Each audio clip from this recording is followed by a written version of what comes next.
So with the release of Darkmoor, I know a lot of you guys are going to be wanting to farm the new gear that's coming out with this update.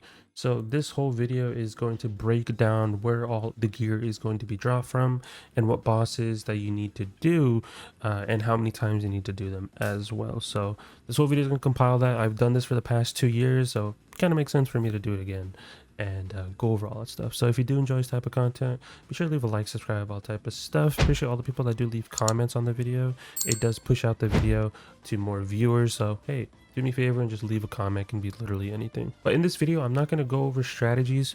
Those will have its own separate video later today or tomorrow, depending on when this video is getting uploaded. So if you are looking for strategies and whatnot on how to do these bosses, I would recommend you guys to wait till I upload those videos and whatnot. So let's go over the first boss that we're going to be going over, which is Hierophant of Destruction.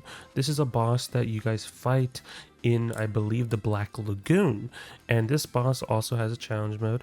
And what this boss drops is the amulets, which you don't really need, but if you are trying to like have min-max stats, this is like your second best option. The first option is going to be the Ghastly Conspiracy amulet. Those are like the #1 in my recommendation, but if you really just want something as a free-to-play option and not have to do raids, then Hierophant is going to be your best bet.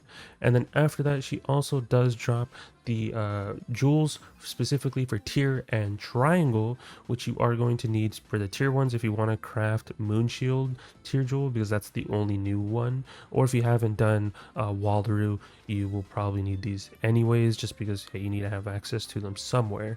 So you will have to do that. And then of course the triangle jewels, there's nothing that's been increased triangle jewel wise, but she does drop those as well. And then finally she does drop the power pins. So if you do want access to power pins, she will be your person to farm. And then of course she does drop the reagent that is going to be needed to craft all this stuff. So there is that. And to get all those things done and crafted and whatnot, you will have to do 10 runs of Hierophant of Destruction.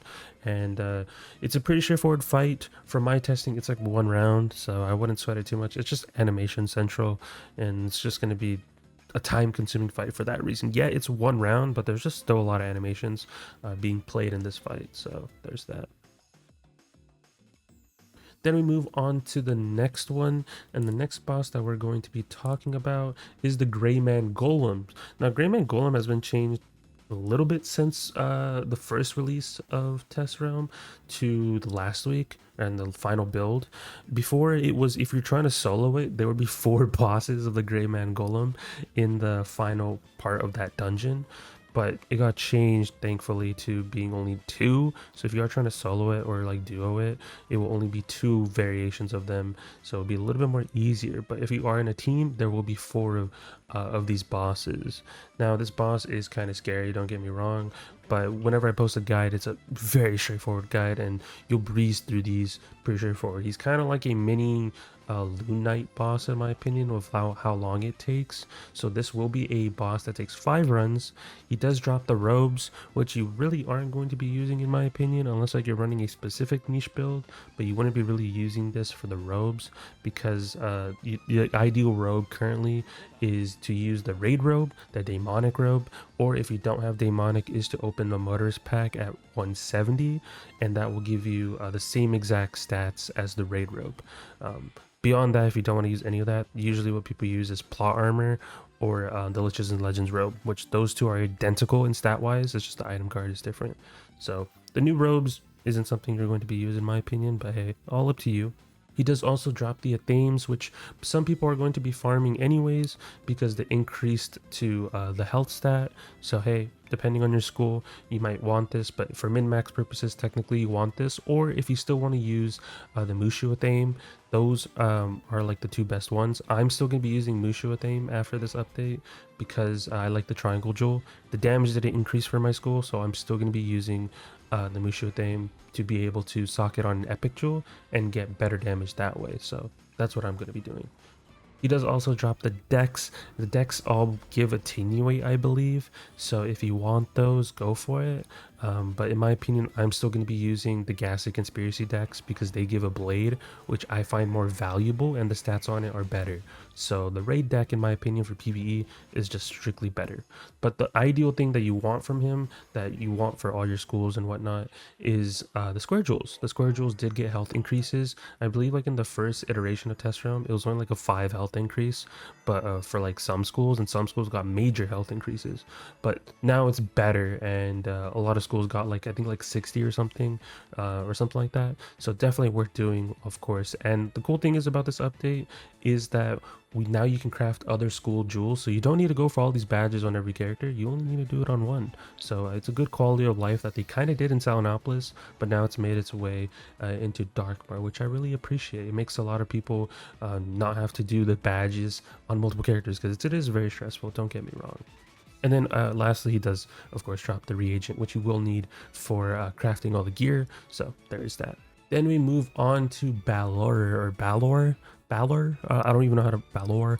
What the final boss of Darkmoor, and this one is a whole dungeon, kind of like Nightmare, or not Nightmare, Nightmare dungeon, where it's like there's a lot of things you need to do. It's not as bad as Nightmare.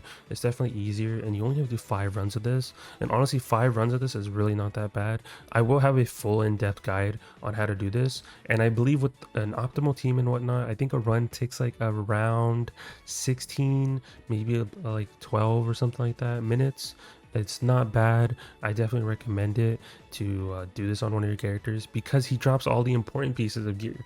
You want the hats from him. He does drop the boots. Of course, he does drop the wands. The wands are the second best for PvE, because if you want the best ones, you want to do the raid, the Ghastly Conspiracy raid. Those ones are better, but the second best, and more free to play at least, is going to be the wands from him. He does give you circle jewels, which majority of schools, except like I think like Storm and one other school, didn't get increases of circle jewels, so you are going to want that. And then on top of that, he does have the sword pins, which are the 180 sword pins that are introduced in this update. So he does drop basically all the important pieces, so I recommend doing him regardless. And the way you go here is simply just do the final dungeon, and you are going to have this 5 times, so I do recommend doing it. I mean, he does drop literally all the important pieces. Thankfully though, you don't have to do this badge on every character. You can if you want to, but you can now craft other school stuff. So for example, if I got this badge on my Storm and I want to craft pins for my myth, I can do that now. So don't worry and don't stress yourself out by needing to get this badge on every character. Now you only need to get it on one, which is a good quality of life. Originally in test round, this boss was I think like 10 runs were needed, and then now it got adjusted to 5.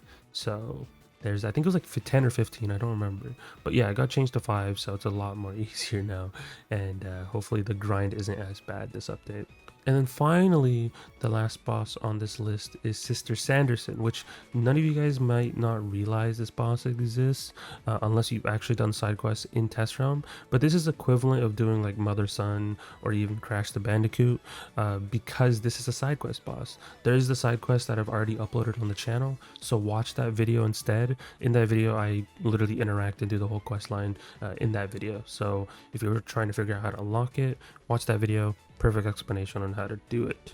And of course, with all these bosses, there'll be guides and whatnot on the channel, so be on the lookout for those. But what Sister Sanderson does drop is the rings, which you will need for your setups if you want to quote-unquote min-max.